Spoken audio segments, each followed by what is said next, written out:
স্বাগত রাত ৯টায় বাংলাদেশে আপনাদের সাথে আছে আমি কায়কোবাদ। সবশেষে খবর নিয়ে থাকবো আমি সুমনা সিং। শুরুতেই শিরোনাম।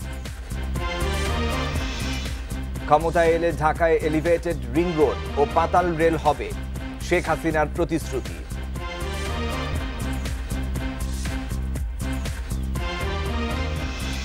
ছুটির দিনে প্রচারে জোর প্রার্থীদের, বিএনপির বাধার অভিযোগ মানছে না আওয়ামী লীগ।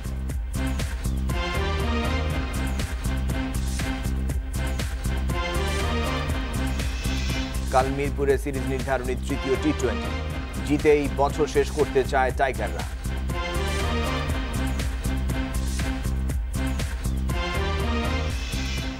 আগামীতে সরকার গঠন করলে ঢাকার নিম্ন আয়ের মানুষদের জন্য আবাসন নিশ্চিত করার ঘোষণা দিয়েছেন আওয়ামী লীগ সভাপতি শেখ হাসিনা। রাজধানী ঘিরে রিং রোড ও পাতাল রেল তৈরির প্রতিশ্রুতিও দিয়েছেন তিনি। বিকেলে ঢাকা উত্তরের নির্বাচনী জনসভায় এসব প্রতিশ্রুতি দেন আওয়ামী লীগ সভাপতি। রাজধানীতে শেখ হাসিনার প্রথম নির্বাচনী জনসভা ঘিরে সকাল থেকেই গুলশান বনানীর বিভিন্ন সড়কে কর্মী সমর্থকের ভিড়। ছোট ছোট মিছিল আসতে থাকে গুলশান ইউথ ক্লাব মাঠে। বেলা 4:45 জনসভা মঞ্চে আসেন শেখ হাসিনা। কর্মী সমর্থকরা স্বাগত জানান প্রিয় নেত্রীকে। রাজধানীর যোগাযোগ ব্যবস্থার উন্নয়নে বহুমুখী পরিকল্পনার কথা তুলে ধরেন আওয়ামী লীগ সভাপতি। ঢাকা ঘিরে আমরা এলিভেটেড রিং রোড করে দেব, তাছাড়া পাতাল ট্রেন যাতে হয় তার পরীক্ষা নিরীক্ষা আমরা শুরু করেছি। সারা ঢাকা শহরে পাতাল ট্রেনও আমরা করে দেব এবং এলিভেটেড এক্সপ্রেস আমরা নির্মাণের কাজ শুরু করেছি। যানজট মুক্ত ঢাকা করবার জন্য বহুমুখী পরিকল্পনা আমরা করেছি।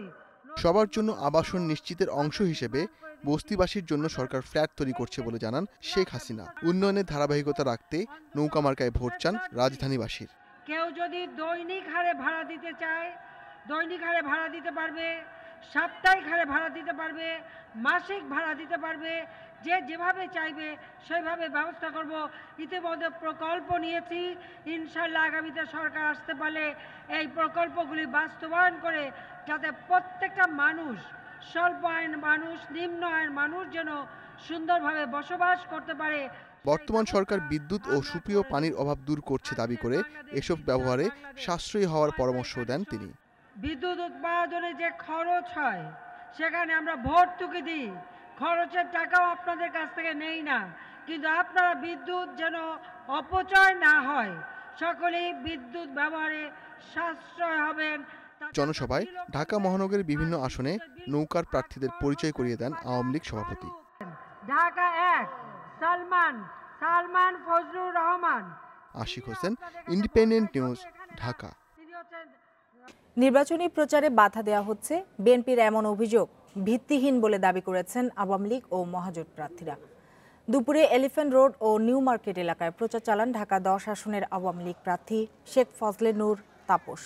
শান্তিনগর এলাকায় গণসংযোগ করেন মহাজোট প্রার্থী রাশেদ খান মেনন। নির্বাচনী জনসংযোগে অংশ নিয়ে নেতারা বলেন, বিএনপি প্রার্থীদের প্রচারণার ছবি গণমাধ্যমে প্রতিদিনই দেখা যাচ্ছে, অথচ তারা বলছেন বাধা দেওয়া হচ্ছে।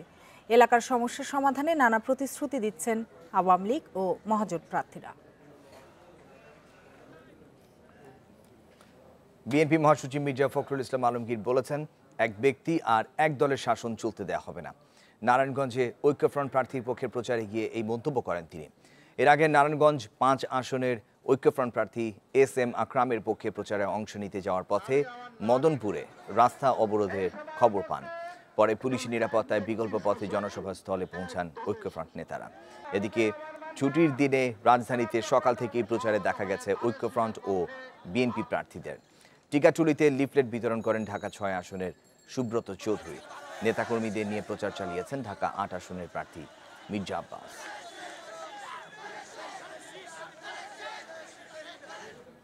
3 ম্যাচ টি-20 সিরিজের শেষ ম্যাচে কাল বাংলাদেশের মুখোমুখি উইন্ডিজ। দ্বিতীয় ম্যাচে সাকিব নৈপুণ্যে 3 ম্যাচ সিরিজে 1-1 সমতায় টাইগাররা।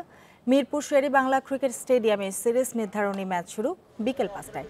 দ্বিতীয় ম্যাচে হোম অফ ক্রিকেটে ফিরেই ঘুরে দাঁড়ায় বাংলাদেশ। প্রথম ম্যাচে হতাশ করলেও ঘুরে দাঁড়ানোর মিশনে নায়ক ছিলেন ব্যাটসম্যানরাই। লিটন মাহমুদুল্লাহ সাকিবদের ব্যাটিং জয়ের পথ সহজ করে দেয়।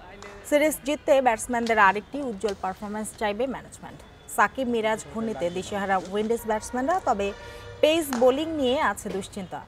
বছরের শেষ ম্যাচটি জিতে স্মরণীয় করে রাখতে সব ডিপার্টমেন্টে উন্নতির তাগিদ ম্যানেজমেন্টের।